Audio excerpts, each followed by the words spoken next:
Saúdo a igreja com a paz do Senhor. Amém. Louvado e engrandecido seja o nome de Jesus. E finalmente inaugurando aqui nessa igreja o microfone que o professor Carlos do canal Estudamos a Bíblia me presenteou. Já 2 vezes que eu esqueci, não é? Mas hoje está aqui. Vamos dar sequência à nossa leitura do livro de Jó. Eu quero ver se dá tempo a gente ler até o final do capítulo 19, mas começando no 15, não é? Se eu ver que não vai dar tempo, eu vou interromper no final do capítulo 17, porque o assunto 18 e 19 é um assunto só, para não ficar pela metade. Mas se der tempo, a gente vai até o final do capítulo 19. Todos encontraram? Jó. Se precisar de uma ajuda, viu, irmão? Não, tá tranquilo.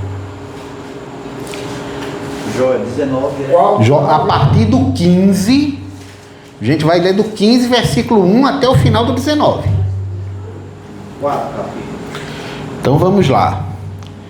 Então respondeu Elifaz o temanita e disse: porventura dará o sábio em resposta ciência de vento, e encherá o seu ventre de vento oriental, arguindo com palavras que nada servem e com razões que de nada aproveitam?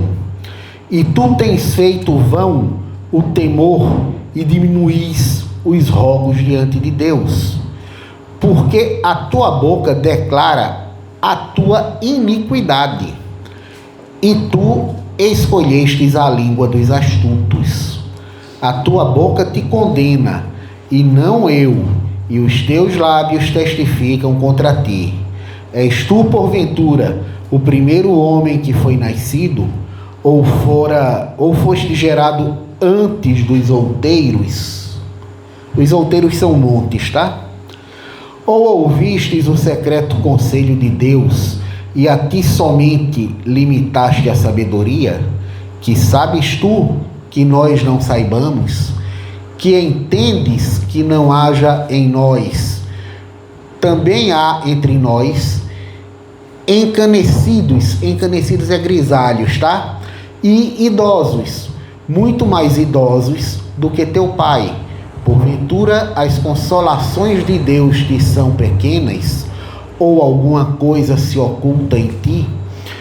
Por que te arrebata o teu coração, e por que piscas os teus olhos? Para virares contra Deus o teu espírito, e deixares sair tais palavras da tua boca? Que é o homem para que seja puro, e o que nasce da mulher para que fique justo. Eis que nos seus santos não confiaria, e nem os céus são puros aos seus olhos.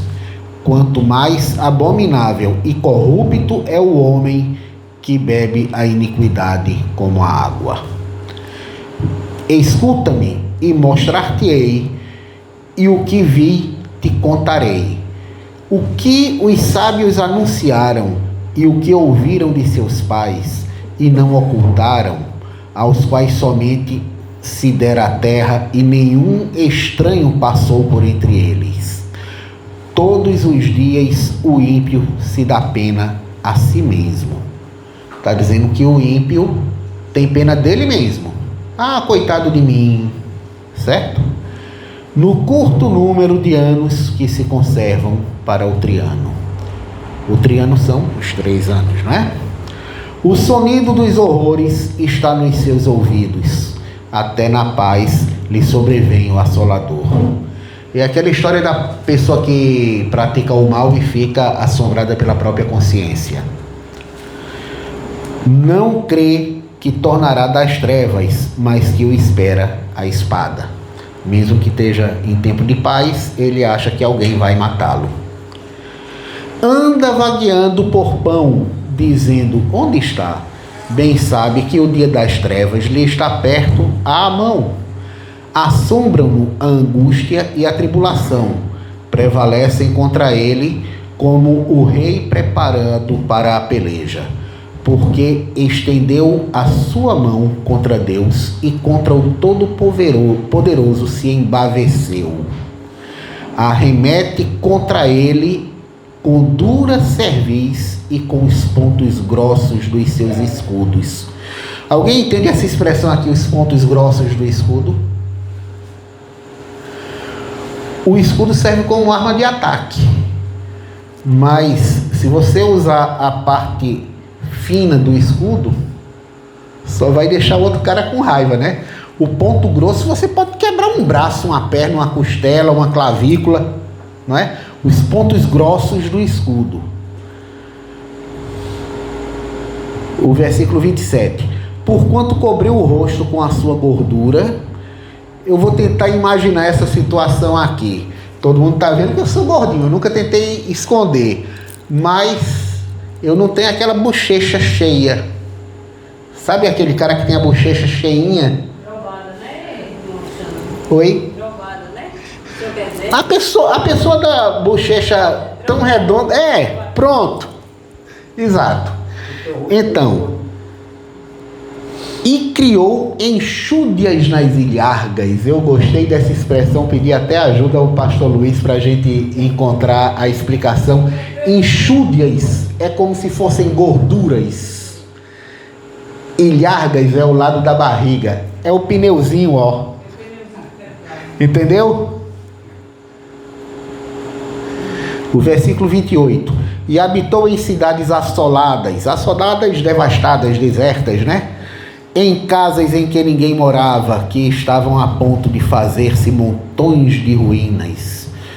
Não se enriquecerá, nem subsistirá a sua fazenda, nem se estenderão pela terra as suas possessões.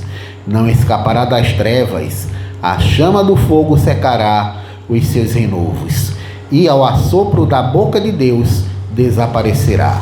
Não confie, pois, na vaidade, entregando-se a si mesmo, porque a vaidade será a sua recompensa. Antes do seu dia, ela se consumará, e o seu ramo não reverdecerá. Sacudirá as suas uvas verdes, como as vides, e deixará cair a sua flor, como a da oliveira. Porque o ajuntamento dos hipócritas se fará estéril, e o fogo consumirá as tendas do suborno. Concebem o trabalho e produzem a iniquidade, e o seu ventre prepara enganos. Veja só, isso é a acusação que que Elifaz está fazendo contra Jó. Está dizendo que Jó é esse ímpio que fica com pena de si mesmo, engordando e tal, e reclamando da vida. Agora a gente vem para a defesa de Jó, que vai se estender pelos capítulos 16 e 17. Capítulo 16, versículo 1. Então respondeu Jó e disse: tenho ouvido muitas coisas como estas. Todos vós sois consoladores molestos. Quem entendeu consoladores molestos? Quem sabe o que é isso? É uma expressão estranha que a gente não está acostumado a ouvir. Consolador é uma pessoa que consola outra. Os 3 amigos de Jó foram lá para consolar Jó, mas estão sendo molestos, estão molestando. Eles foram lá para consolar e estão incomodando. Consoladores molestos. O versículo 3. Porventura não terão fim estas palavras de vento? Ou que te irrita para assim responderes? Falaria eu também como vós falais, se a vossa alma estivesse em lugar da minha alma? Quer dizer, se vocês passando pelo que eu passo, eu ia dizer a vocês o que vocês estão dizendo a mim? Ou amontoaria palavras contra vós e menearia contra vós a minha cabeça? Essa expressão menear a cabeça, vocês sabem o que é? Ó o cara. Ó pra aí. Ó. Apontar o cara com a própria cabeça. Ó a situação. Entendeu? Antes os fortaleceria com a minha boca e a consolação dos meus lábios abrandaria a vossa dor. Se eu falar, a minha dor não cessa, e calando-me, qual é o meu alívio? Eu vou trocar o microfone de mão porque o braço ainda está machucado, viu? Na verdade, agora me molestou. Tu assolastes toda a minha companhia. Testemunha disso é que já me fizestes enrugado, e a minha magreza já se levanta contra mim, e no meu rosto testifica contra mim. A minha magreza no meu rosto testifica contra mim. Jó foi acusado de estar engordando. Ele está dizendo, aqui como eu estou magro. Não sou eu, Alexandre, não. Eu sei que eu estou gordinho. Mas Jó, se um dia ele foi gordo, a essa altura ele já estava magro, de pobre e de doente. Certo? O versículo 9. Na sua ira me despedaçou e ele me perseguiu. Rangeu os dentes contra mim. Aguça o meu adversário os olhos contra mim. Abrem a boca contra mim, com desprezo me feriram nos queixos, e contra mim se ajuntaram todos. Entrega-me Deus ao perverso, e nas mãos dos ímpios me faz cair. Descansado estava eu, porém ele me quebrou, e pegou-me pelo pescoço e me despedaçou. Também me pôs por seu alvo. Cercam-me os seus flecheiros, atravessa-me os rins e não me poupa, e o meu fel derrama pela terra. Quebranta-me com golpe sobre golpe, arremete contra mim como um valente. Cozi sobre a minha pele o cilício e revolvi a minha cabeça no pó. O meu rosto todo está descorado de chorar, e sobre as minhas pálpebras está a sombra da morte. Apesar de não haver violência nas minhas mãos e de ser pura a minha oração. Ah, terra, não cubras o meu sangue, e não haja lugar para o meu clamor. Eis que também agora está a minha testemunha no céu, e o meu fiador nas alturas. Os meus amigos são os que zombam de mim, os meus olhos se desfazem em lágrimas diante de Deus.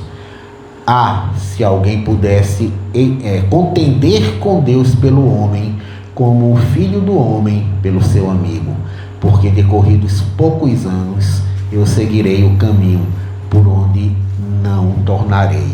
É uma referência à morte, né? O caminho por onde não tornaremos. A gente segue e fica lá. E eu quero também destacar aqui esse versículo, olha.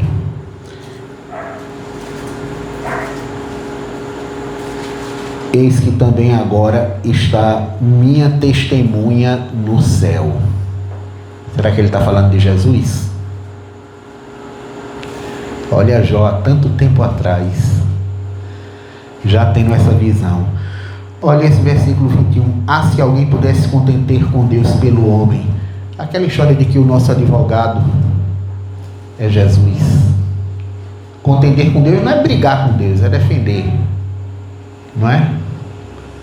Defender o homem diante de Deus. Só quem faz isso é Jesus, que por acaso é o próprio Deus. Então vamos ao 17. Ainda Jó falando. O meu espírito se vai consumindo, os meus dias se vão apagando, e só tenho perante mim a sepultura. Porventura não estão zombadores comigo, e os meus olhos não contemplam as suas amarguras? Promete agora e dá-me um fiador para comigo, quem há que me dê a mão? Porque ao seu coração encobriste o entendimento, pelo que não os exaltarás. O que lisonjeado fala aos amigos, também aos olhos de seus filhos desfalecerão. Tem a ver com o que foi dito aqui sobre os exaltados serão humilhados, né? Lisonjeado, elogiado.